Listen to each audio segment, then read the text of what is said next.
आपल्याकडे जिओचं हेडक्वार्टर आहे, हेड ऑफिस आहे.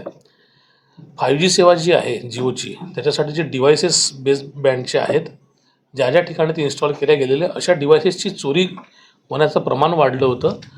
तळोजा, खांदेश्वर, पनवेल सिटी या परिसरामध्ये असे डिव्हाइस चोरी गेल्यानंतर तिथल्या सर्व्हिसेस ज्या ज्या थोड्या हॅम्पर झाल्या होत्या, त्याला बाधा निर्माण झाली होती आणि 5Gची सेवा विस्कळीत झाली होती.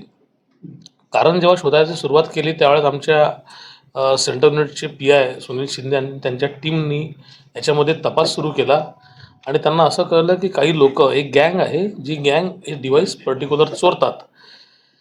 जेव्हा त्यांनी तांत्रिक सगळ्या गोष्टींचा अभ्यास केला तेव्हा असं कळलं की परभणीतले काही आरोपी आहेत जे आधी जिओनी जी इन्स्टॉलेशनचं काम इंडस नावाच्या कंपनीला दिलं होतं त्याच्यातला हा एक्स एम्प्लॉई आहे ज्याला हे इन्स्ट्रुमेंट कुठे कुठे इन्स्टॉल झालेले आहेत हे माहिती आहे आणि त्या ठिकाणी लावलेले इन्स्ट्रुमेंट काढायचे कसे याचीसुद्धा माहिती आहे.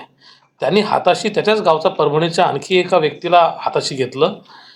हे दोघा जणांनी, एक तिसरा व्यक्ती आहे त्याच्याकडनं गाड्या भाड्याने घेतल्या प्रत्येक वेळेस आणि चौथा जो आरोपी आहे तो त्यांचा रिसिव्हर आहे. टीम आमची तांत्रिक तपास करत करत नाशिकपर्यंत पोहोचली.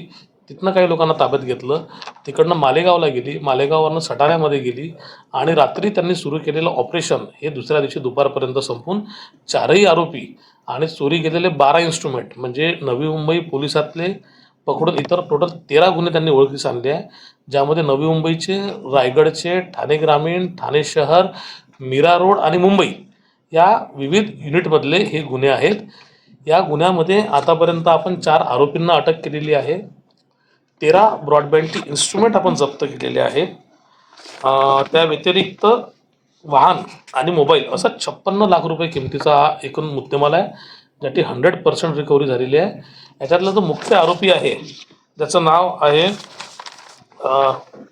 मधुकर गायकवाड, याच्यावरती अशा प्रकारचे यापूर्वी पण गुन्हे दाखल असल्याची माहिती मिळाली, ज्याच्यामध्ये BNS कलम 112ची सुद्धा आम्ही याच्यामध्ये संघटित गुन्हेगारीचं कलम जे आहे याच्यात वाढ केलेली आहे.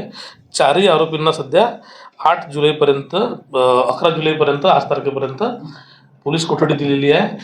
पहिल्या आरोपीवरती जो मुख्य गायकवाड आरोपी याच्यावरती याच्यापूर्वीचे 3 गुन्हे दाखल आहेत.